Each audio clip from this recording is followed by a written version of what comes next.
Welcome to What is Going On for new thought from the edge of Om. Each week on Om Times flagship radio show, veteran broadcaster, author, and media consultant Sandy Sedgbeer conducts thought-provoking interviews with inspirational authors, artists, musicians, scientists, speakers, and filmmakers who are working at the point where spirituality and science meet consciousness at the very edge of Om. Here is your host, Sandy Sedgbeer. Hello and welcome. Within each of us is a spiritual longing that prompts us to unite with something greater than ourselves, to awaken to our unity with all life. Yet, no matter the spiritual path we choose, we inevitably encounter our own shadow, those unconscious aspects of ourselves that we suppress or deny, or the shadows of our teachers and their secret desires about money, sex, and power. Meeting the shadow can derail the journey, but, says this week's guest, we can learn to recover from loss of faith and move from spiritual naivety to spiritual maturity. Connie Zweig, Ph.D, is a retired therapist and co-author of Meeting the Shadow, Romancing the Shadow, and other award-winning titles. Connie joins us today to discuss her new book, Meeting the Shadow on the Spiritual Path, the Dance of Darkness and Light in Our Search for Awakening, which explores how to recover from spiritual abuse or betrayal by a teacher or group, including breaking free of denial, projection, and dependency using psychology and shadow work. Connie Zweig, welcome. Hi, Sandy. Beautiful intro. I love that. I think those words are yours, not mine. Yes, but you really made it concise. Thank you. Connie, you've written several books. We have talked about your books before. You've written several books on the shadow. And I would have said, what is it about the shadow work that has fascinated you so much? But having read the book, I have a complete understanding of that. And one of the first things I want to say is how brave you are in producing this book, because I cannot think of anybody I know who would be courageous enough to name names of teachers that have abused their privileges and shattered the lives of many, many followers. So tell us first, why did you choose to extend your work with the shadow into this particular arena? Thank you for acknowledging that. It was a little scary, and I felt compelled to speak my truth, partly because that's what I'm encouraging other people to do with this work. I started meditating when I was 19. I started TM because a young man in Berkeley wouldn't date me unless I was doing TM. And I spent a few years in that movement, which really radically reoriented the direction of my life. And I found that I was able to quiet my mind and feel less angry and more equilibrium. But eventually the TM movement changed. It became more hierarchical, more controlling of lifestyle, more competitive, and more financially driven. As there were more techniques, they were more and more expensive. And so eventually I left the TM movement in 1979 and began my own exploration of contemplative practices. But that experience made me realize that there were millions of people who had had similar experiences. Baby boomers who started to meditate at a young age, people in other stages of life, maybe midlife or later life, who found church communities that may have become abusive, or synagogues, or swamis, or roshis. In any tradition, the leader can become authoritarian and controlling, and in some cases overtly abusive. So as I started the research on this, I was really kind of shocked at how widespread this is.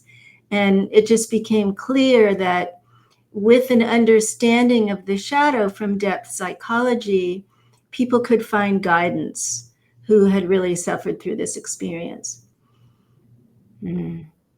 Psychotherapist, author, and Professor Emeritus of Psychology at Pacifica Graduate Institute, Aaron Kipnis, said, "Most spiritual traditions have a dirty little secret. When we surrender to an authority, we will face the dark side of human nature." Is that inevitable? I think that there are some teachers who don't act out their shadows in destructive ways, and some groups that don't become coercive. But I do think that for most of us, if that is the case, and we're in a safe spiritual or religious environment, that we will meet a part of ourselves that is unconscious. So maybe we meet our own denial, our own need to belong, that causes us to kind of have blind faith in someone or something. We might meet a part of ourselves that's childlike and kind of wants to be obedient and be in service to another human being. So whether we meet the shadow of a clergy person or whether we meet the shadow in ourselves, I think if we are aware of that dynamic, that something is inevitable. There are many people in conventional, traditional religions who would say they don't have that experience. And so I would say that, for them, they're not self-reflecting. They're not really looking at what's going on inside themselves. And that's okay, because that's developmentally, that's where they are. And they need the group and they need the guidance. And that's okay as long as the situation isn't abusive. So, why are we so drawn to charismatic leaders, especially in the spiritual arena? I mean, people wake up and they immediately start looking for a teacher. Why do we think that we have to have someone else telling us? Yeah, it's that question really drove me in my writing. And I think that it's has many levels of response. So there's a part of us, like you mentioned at the beginning, that I call the holy longing. There's a part of us that is yearning, searching, seeking for something beyond ourselves, something beyond the ego. And if we project that longing onto a person and we idealize that person as our object of longing, that person is more enlightened or more complete or more wise or more compassionate, then that dynamic is set up of the teacher student or clergy disciple. And that relationship is very complicated. Psychologically, it can be very complicated.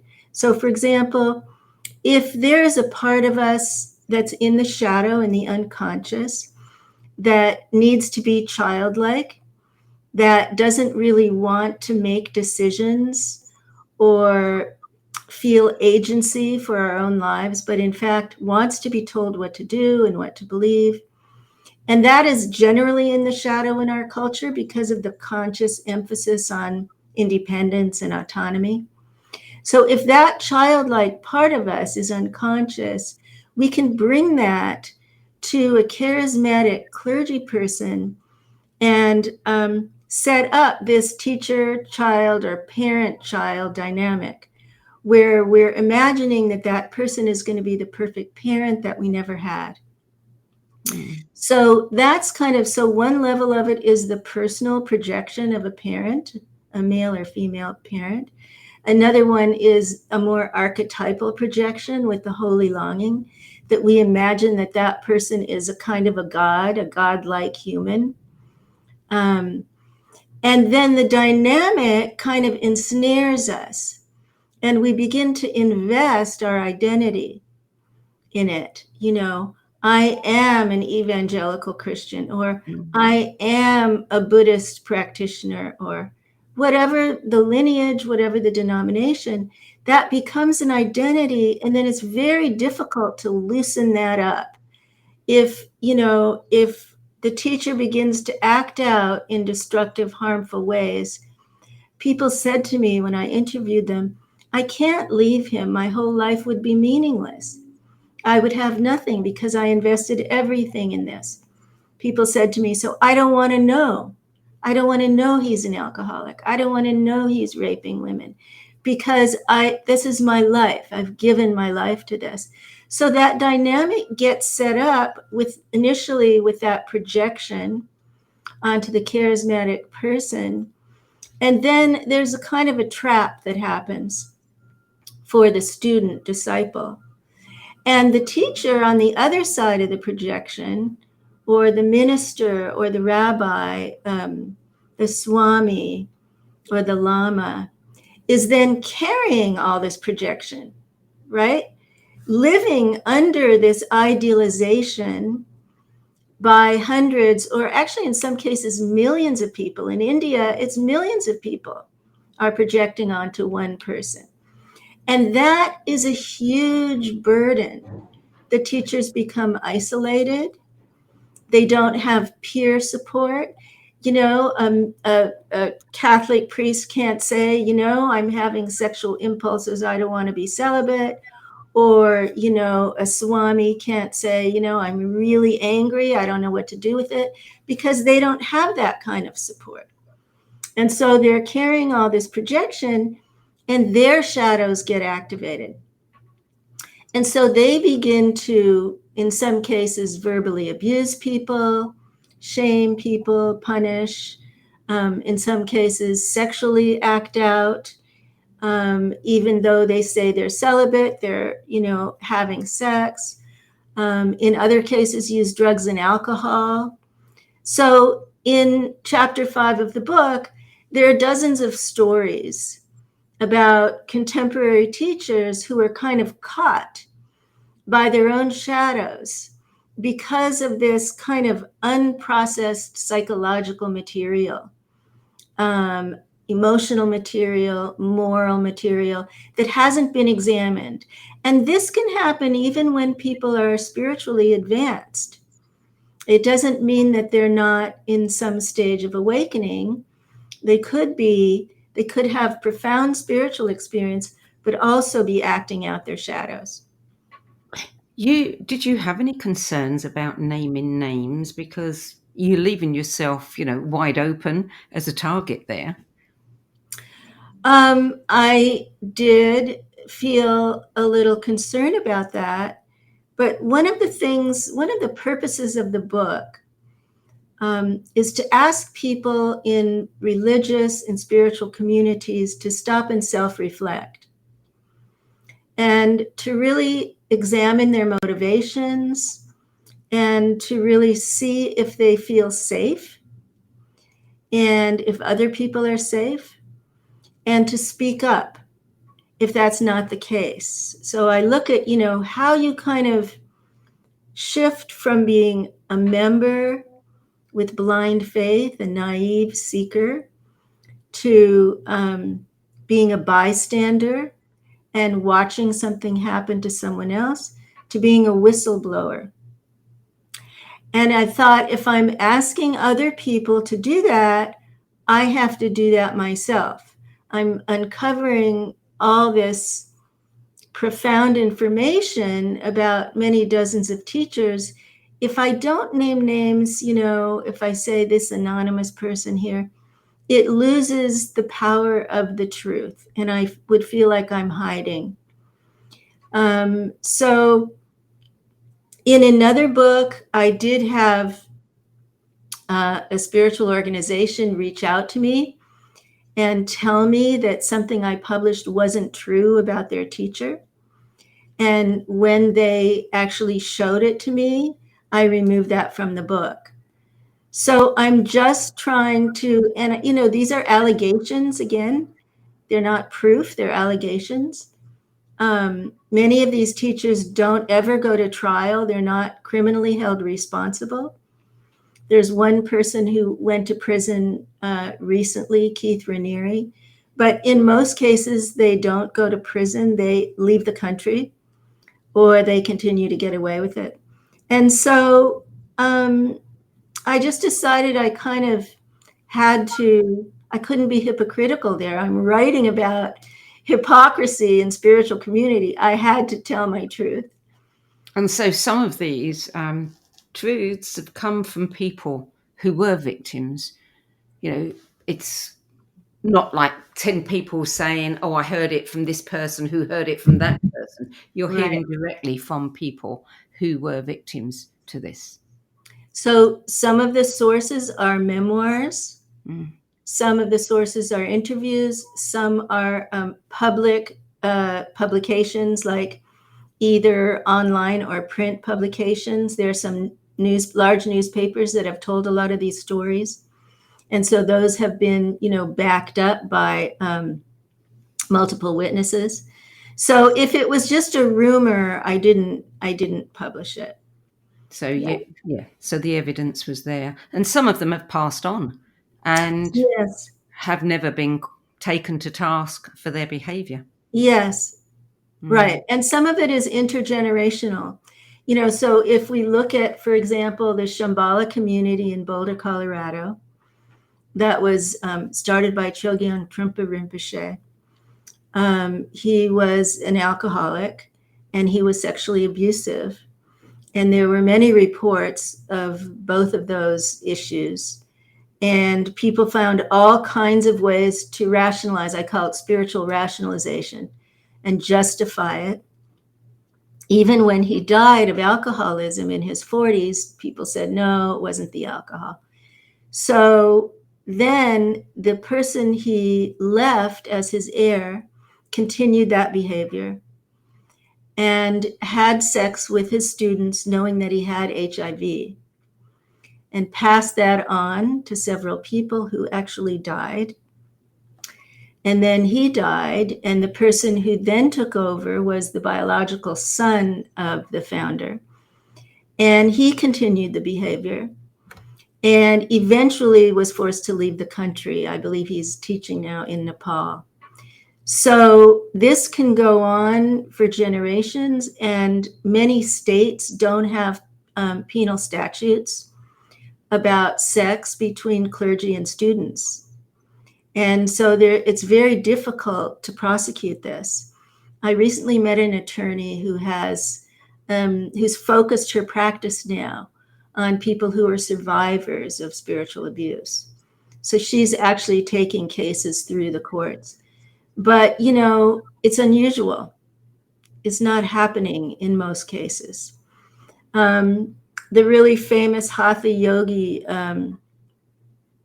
who started hot yoga, I can't think of his name right now. The Bikram? Bikram, yeah. So Bikram was a sexual predator, and it was quite well known. And people tried to stop him, tried to do stuff about it. He's in Mexico still teaching. So I think that it's been hard to hold people to account. And so I say we really need a spiritual justice movement, just like we need social justice around race and age. We actually need a legal justice movement around this, because the numbers now are quite startling.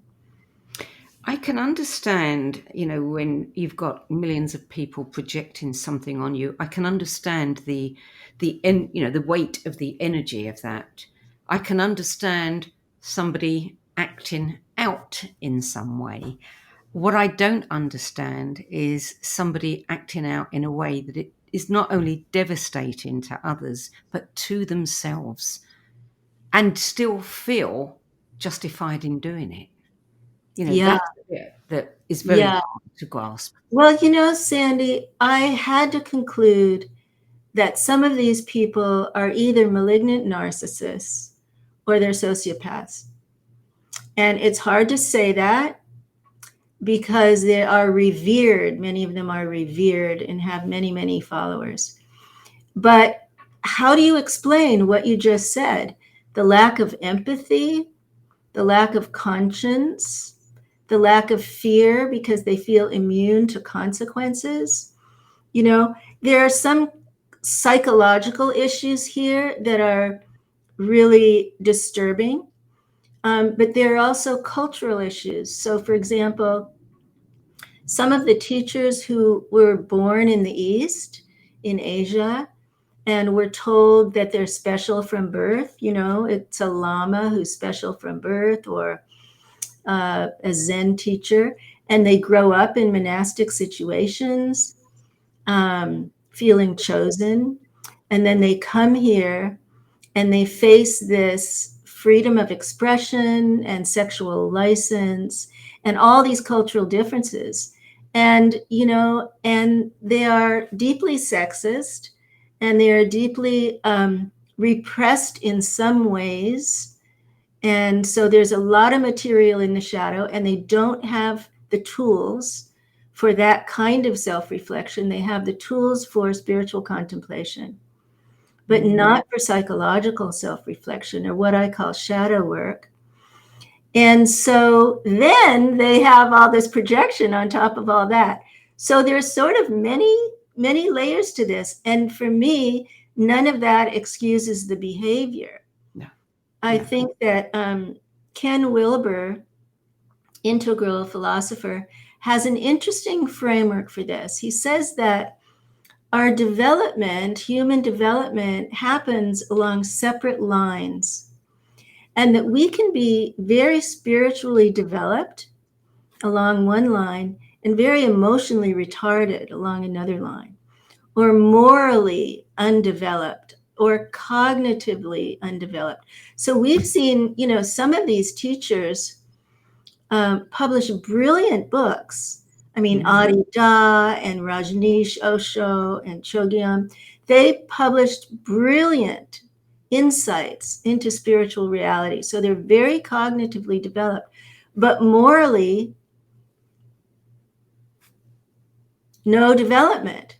And so that distinction, I think, is important, and it kind of forces us to rethink what awakening or enlightenment really is. Absolutely. I mean, we have to separate the man from the message, I think. And that's very hard to do. It is hard to do. We Yeah. tend to give them godlike status. And it's not just male spiritual leaders who act out their shadow side. You've named at least one female spiritual leader who's been accused of it too. And that was a shock to me. I mean, I've never met her, but I know people who just adore her. Yes, I know. It's really hard to take in when you have a picture of someone who carries a certain ideal, and you imagine what that person is like. But that person is human and not perfect. Even if she's self-realized, even if she's, awake, or whatever we call that, even if she's incredibly compassionate,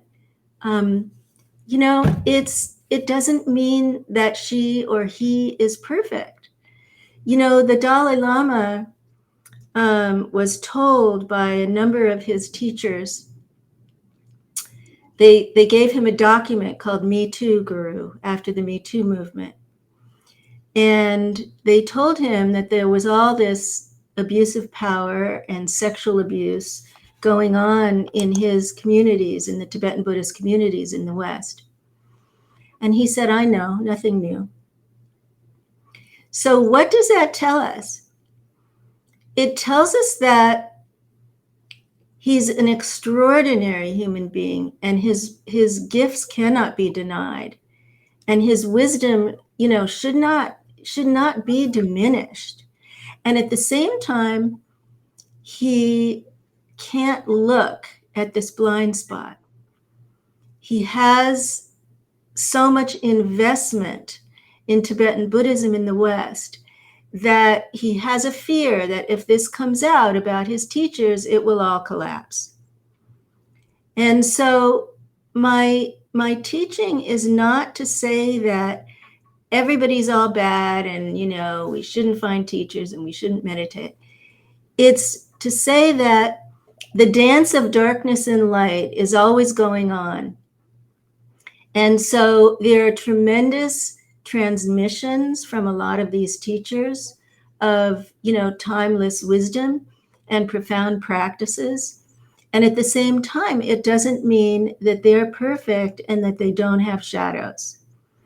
And I think a mature spirituality, you mentioned that in the beginning, is really about learning to hold that, the whole reality of the darkness and the light in ourselves, in our beloveds, in our families, in our teachers. Yeah, absolutely. I mean, we've got to learn that discernment, take the parts that work for us and leave the rest behind. I mean, but some people find it so hard to disentangle from that. And I can understand why someone who's invested a lot of time, a lot of their life, in following a particular teacher. I know a young man myself who has had this experience, and I'm not quite sure what he's doing, but I can imagine the shock and the, when you hear that black is white, or, something that just seems impossible has happened, that really does mess with the mind. So I found kind of patterns of abuse across these different denominations, and also the consequences for students or believers have patterns. And so just like in an alcoholic family, the teacher acts out narcissistically, maybe child sexual abuse, maybe abuse of power, maybe controlling, shaming, punitive. And then the rest of the family is told not to talk about it. It's a secret. And that secret holds the glue. It's the glue that holds the family together, or the spiritual community together. Because many people I spoke with knew that there was dark stuff going on and kept it secret. And the women who were having sex with, quote, celibate teachers kept it secret. So like in an alcoholic family, the people are controlled by the power of the secret. And then what happens when the truth gets out is what you're describing. There's often PTSD. People become anxious, depressed, sometimes have nightmares, feel out of control, feel empty, feel meaningless, purposeless. And so the recovery period really takes time. And in the second half of the book, I really write about what I call spiritual shadow work for communities and for individuals, so that people can kind of step by step go through this process of reclaiming lost parts of the self that they've given away in this situation. And my sense is that that's very different for different people. So, this man, may be able to do that slowly in some ways and kind of find his agency again, his own voice. But when someone can't begin to do that, and they stay caught in this dynamic and holding the secret, then the projection is intact. And the teachers are also invested in the projection and kind of holding it in place because they have the power. And many of them are getting really wealthy, from all of the money that's coming in. And so they don't want to lose that. So I worked recently with a group of people from the TM world because there are new allegations coming out about Maharishi, the founder of TM, having sex, even though he was telling people that he was celibate and that they should be celibate. And these people are totally traumatized. All these years, 50, 60 years, they have held that wall of denial about him. And the fact that some women are coming forward now, one woman waited till she was 70 to talk about what happened to her. And the fact that she's doing that now is causing tremendous distress, in this community. And so I understand what you're saying. And this is happening in churches, it's happening in Jewish communities, it's happening, there were many scandals I found in the Zen communities that I wrote about in the book that I hadn't really known about. And there's one story in the book about the LA Zen Center. And I hold you there, Connie, Yeah. because we need to go to a break, but please hold that thought because I want to hear it when we come back. You're listening to What is Going On. I'm Sandy Sedgbeer, and my guest today is retired therapist and multi-award-winning author Connie Zweig, Ph.D. And we're discussing her latest book, Meeting the Shadow on the Spiritual Path, the dance of darkness and light in our search for awakening. We'll be back with more from Connie Zweig in a few moments. Om Times TV. Imagine becoming a super influencer. Reinvent yourself, invest in your brand, and then manifest your success with a robust spheric approach. Om Times Media and Broadcasting offers a unique and multifaceted way to become the spiritual and conscious influencer you deserve to be by putting your message across our powerful platform with its proven record of integrity and excellence. Through our produced shows, Om Times offers the opportunity to become a social media TV personality, a radio show host, an Om Times magazine columnist, and a syndicated podcaster, all in one shot. By live streaming your show on Om Times TV and broadcasting it across the extensive Om Times radio and TV networks, you become more than a host. You become an ambassador and a force for positive change. Om Times. Open yourself to the possibilities.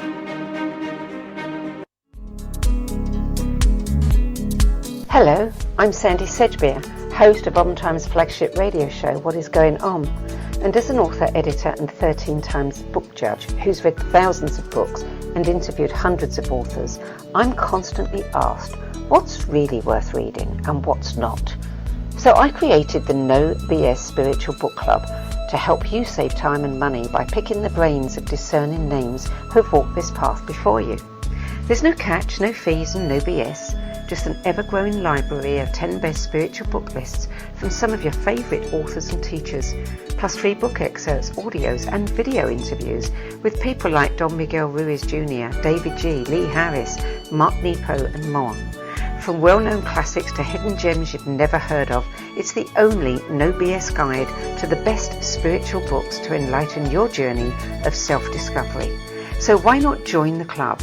Get inspired and save money at the nobsspiritualbookclub.com. I wanted to talk to you about a program called the Dream Arc and a retreat that we're doing, and I want to invite you along. And the Dream Arc is a dream technology, and even the latest physics is suggesting now that reality is not what we think it is, that it's kind of a construct, and that the Dream Arc teaches us how to use the full operating system to navigate our brain frequencies between waking and sleeping and dreaming, and to move through the inner realms and the outer realms seamlessly. And you will work in the Dream Arc with certain animals that will come to you, maybe in real life, maybe through your intuition, in magical ways, or perhaps through, just dreams that come to you. It's filled, the Dream Arc, with invitations and suggestions and tasks that you choose. Intuitively, you choose the ones for you. You don't know what you're choosing, but they come to you. So please join us as we dive down the wormhole into the Dream Arc, and let's see what happens. There are 16 million children struggling with hunger in America. That's 1 in 5 daughters, sons, neighbors, and classmates who don't know where their next meal is coming from. Yet billions of pounds of good food go to waste every year. It's time we do something about it. Feeding America is a nationwide network of food banks that helps provide meals to millions of kids and families in need. Visit feedingamerica.org to help them feed even more. Together, we can solve hunger. Together, we're feeding America. Welcome back. Connie Zweig, please continue with your story. Well, I wanted to, respond to this idea about recovery and healing, both individually and for communities, because we're talking about the trauma. We're so focused on meeting the shadow on the path. But what I really wanted to do with this book was offer guidance on how to recover. And so, for individuals, practices to reclaim the projection and what we lost in the projection, what parts of ourselves we gave away, how to reclaim our independent thinking, our critical thinking, how to reclaim our authentic feelings. I mean, I remember when I was in the TM movement, I thought I shouldn't be angry and I shouldn't be sad. So this kind of message gets covertly transmitted in most religious or spiritual communities. How do we reclaim the full span of our feelings? How do we reclaim our agency acting on our own behalf or on behalf of someone else? So at the same time, how do we do that for a community? So let's say we decide to stay. We meet the shadow of a teacher and we speak out, and the community wants to reimagine the relationship or the dynamics of the group. How do we do that? So I started to say before the break that the LA Zen Center has really done that in a beautiful way. When the Roshi, who was a very old man, I think he was 100, was found to be having sex with students, it kind of blew up. The system just blew up, the projection popped. And a female teacher came in and she redesigned the practice. Instead of facing the wall in meditation, people face each other. She redesigned the communication systems and actually taught them about the shadow. She redesigned the male-female relationship dynamic and how that was happening. And so it has really been thriving since that reimagination of community. So there are ways for groups to do this as well as for individuals to do this. As long as there's receptivity and willingness to learn and to change the systems that can be colluding with the abuse of power. I wonder, since the Me Too movement, or as it highlighted, women across all arenas of life and their work are and always have been more likely to encounter emotional and sexual abuse than men. But it does happen to men. We just don't hear so much about it because men are less willing to talk about it. I have a client who wrote a thesis many years ago, well, about 15 years ago in Australia, about the abuse of men. And when I read that, I said to her, you have to publish that as a book because these men are telling their stories. And most people tend to believe that it can't happen to a man. A man can't be sexually abused by a woman. He can't be physically abused. He's bigger, he's stronger, etc. That's not true. What you're offering, what you're talking about, the shadow work, is that something that would help people in that situation? Sandy, I really think it's not about gender. Even though, as you say, the majority of cases are patriarchal, so they're male teachers and female students because the system is set up that way. There are examples of two teachers I can think of right off the top who were men abusing men and boys. So when a friend of mine, a woman friend of mine, was involved with one of these teachers, and he was coercing heterosexual male students into sexual behavior with him, she found out and really didn't know what to do. I mean, it's just what we're talking about. She was shocked. She decided to talk to them. Most of the men were quite young, and they were saying that they were straight, so they weren't really into it, but it didn't matter because he was going to enlighten them. And so they were kind of trying to make sense of the behavior. One person was kind of thrown into an identity crisis around whether he was really gay. If this was happening to him, was he really gay and not straight? You know, so it becomes very confusing and traumatic for people. I haven't heard of too many cases where it's a female teacher and male students. I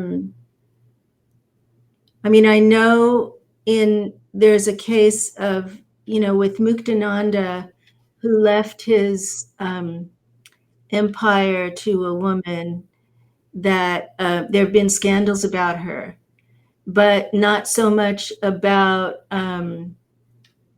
having sex with men against their will. So, you know, this could be happening. There could be assault in that direction. I don't know about that, and so it's not in the book. But there's another male teacher who was gay. I think he was openly gay, and who was mistreating his male students and coercing them into sex. See, I think that these are psychological dynamics that are really independent of gender. And what makes it seem like the male-female dynamic is all there is because that's what we mostly hear about in our culture. And so we imagine it, we visualize it as that in our minds. We visualize, you know, you use the word victim, which I don't use in the book, but we visualize, you know, survivors of assault as women. And so it can be shocking when the reality is a man or a trans person or a non-binary person. How do we, you know, that's like a really different way to imagine sexual assault. So, what do they get out of it? I mean, beyond the obvious. I mean, this has to be, as you said, some kind of psychological power thing. And presumably, whatever they're getting out of it is not enough because they have to keep on feeding that. Yeah, you know, I think it may be, there are patterns, but I also think it may be different for different teachers because of their own childhoods and psychodynamics, their own wounds. You know, some teachers need to be adored, and that adoration needs to be shown in specific ways. So becoming sexual with them is a kind of worship and devotion that they need. It's like food for them. For some, it's all about control and feeling so powerful that they can, you know, control people sexually who really don't desire them, but who surrender to them anyway. I think that the financial coercion is a big part of, you know, if these people came from poverty, if they came from monasticism, the generation of wealth, if you look at what happened with so many of these people, I think money was driving it for some people. So there are different unconscious motivations in the shadow. Oh, I just thought of another male on male abuse situation, which was Sai Baba in India. Mm. He was allegedly, reportedly abusing boys. So, and he was definitely carrying the worship of millions of people. I mean, he was vast following. So, so what they get out of it is all of that, all of the above, the adoration, the service, the wealth, the control.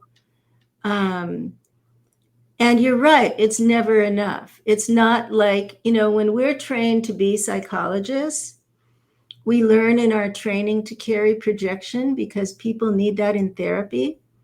They need me to be a good mom or a good dad or a good mentor or a good spiritual guide, right? And then we're trained how to hand back the projection. What is the moment where we say to the client, you know what? It's not about me, it's about you. And you carrying your own light, carrying your own greatness now, your own wisdom and compassion now. But these teachers don't have that training. And so even if they speak of it, which some people do because it's in many scriptures, they don't do it. They don't hand back the projection and say to someone, you are as wise as I am. Take that wisdom out into the world. Mm-hmm. And so that dynamic that we're talking about is held in place because of that. Well, you just, you talked about holding one's light there. And I think people who think that they are going to gain enlightenment from their guru or their teacher don't realize that they're actually giving their light away. No, because it's an unconscious process. That's exactly right. That's what the shadow is about. It's outside of our threshold of awareness. So it happens unconsciously. We give our light away in that projection. I do want to say, because we're coming to the close, that there are higher levels of consciousness. I know intimately that this is the truth. I know people who are very advanced and awake. So this is not to dismiss that. This is not to say that all practice is misdirected. I just want to be clear that I'm not saying that. There are many people having experiences of awakening now, which you can see on Buddha at the Gas Pump, which is a big podcast where he interviews people having these experiences. And I know many people personally. So what I'm trying to say is we have to hold the dark and the light. We don't want to go into denial about either one of them. And one of the things I'm offering, because I'm hearing from so many people all over the world with this experience, is that I'm offering free online support groups to do spiritual shadow work in a leaderless community online. And they're organized by time zone. They're all over the world now. And so if you shoot me an email, conniezweig@gmail.com, and put spiritual shadow work in the subject line so it catches my eye, and give me your time zone, I will connect you with other people, and you can form a group of 6 or 8 people to go through the book together and have really intimate discussions and do the healing work in the second part of the book, the spiritual shadow work, and hopefully begin your recovery from loss of faith or spiritual disillusionment or religious trauma, whatever you've experienced. So for people who may be in a situation right now that they may have a sense is not comfortable for them, but don't know what to do, and they're not sure whether this actually constitutes some kind of, personal encroachment or not, how can one learn to detect a violation? Where is the line here? Okay, so again, I think this is really different for different people, because some people, there are women who have sex with their teachers and end up marrying them. So there are very different responses to this, right? We don't know what the power dynamics are in those relationships, obviously. But I would suggest that you check in with your body and allow your gut instinct to speak to you about whether there's danger. Your body knows if there's danger. Some people have a really clear intuition in their inner dialogue. If you're more auditory and you hear your inner voice, it could be the voice of the higher self or your intuition, slow down enough to hear that. Because if you don't slow down and take the time to check in with your intuition or your gut, you're just going to keep doing the same thing you were always doing. The other thing is, and that's not enough for some people, you need to talk to someone outside of the community. So if you tell someone who doesn't have your belief system and your teacher, if you tell someone about this and that person says, this is abuse, or this is not right, I'm concerned for you, or this is cult-like behavior. Do you see that this is cult-like, that you're being coerced by the group? See if you can just take a breath and allow that message in. You don't have to act on it immediately.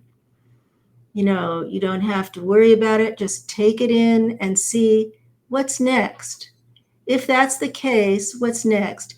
If that teacher, if you didn't believe that that was your teacher, that that person was awake, that that person was better than you, and you saw that behavior in an ordinary person, how would you see that behavior?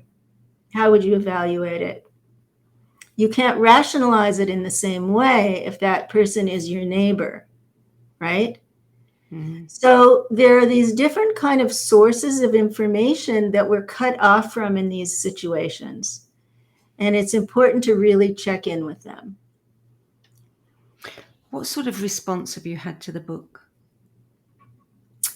Well, I get so many emails every day thanking me, sometimes bring tears for me because I feel so much gratitude. And these groups are now all over Europe and Asia and the States and Australia. So I have the sense that people are committing to follow up with it. I don't know everyone's story because I really can't. I get so many emails. I don't want people to email me their stories. Mm-hmm. But I have the sense, since they're committing to the book groups, that it's meaningful to them. And so I feel really grateful about it. Sandy, when we did our interview about the inner work of age, I had a similar response and formed book study groups all over the world. And there's something about that as an author that's so gratifying. Mm-hmm. That we have this online possibility to gather our readers together. And so I've been visiting various groups online. They invite me to come and chat with them. And it's just been wonderful. It's made this stage of my life very, very meaningful and full of gratitude. Mm. Have you had anyone suffering a crisis because you've revealed something they did not know about their guru? I haven't had anyone come to me in emergency mode. I often have emails requesting therapy, but I retired from my clinical work. So I don't know. I haven't had that happen right now. I did have a woman in my practice years ago who was caught in a really abusive ayahuasca community where the teacher was totally out of control. And so I really worked with her for a number of months in order to help her leave that community. Mm. We are almost out of time. I just want to acknowledge the book you just mentioned, The Inner Work of Age, Shifting from Role to Soul, because that book too extends your work on the shadow into midlife and beyond and explores aging as a spiritual practice. Right. And I'd just like to remind people that, that is available, and a very good book it is too. Thank you. So if people only take one thing away from your book, this present book, what would you want it to be? As human beings, we all have shadows, meaning we all have a part of us that's outside of awareness that can erupt at any time. If you have the same repeating fight with your partner, that's your shadow. If you have a fear of growing older, that's your inner ageist in the shadow. If you are in denial about your spiritual community, that's part of the shadow. So even people to whom we give authority in the political world, we can see the shadow acting out in the headlines every hour of every day now, right? So anyone to whom we give authority also has a shadow. And at the same time, we don't want to get lost in the dark, right? We want to also recognize the value of the spiritual traditions, the timeless transmissions that they offer, the practices. I'm going to have to end this on that positive thing that you said just then. We have Okay. to honor Okay. many things too, because otherwise we're going to be cut off. Thank you so much for joining us today, Connie. Meeting the Shadow on the Spiritual Path by Connie Zweig is published by Park Street Press, a division of Inner Traditions International. And for more information on Connie's work, visit her website, conniezweig.com. That's it for this week. I'm Sandy Sedgbeer. I'll be back again next week at the same time. Till then, it's goodbye from me, and a thank you again to Connie Zweig.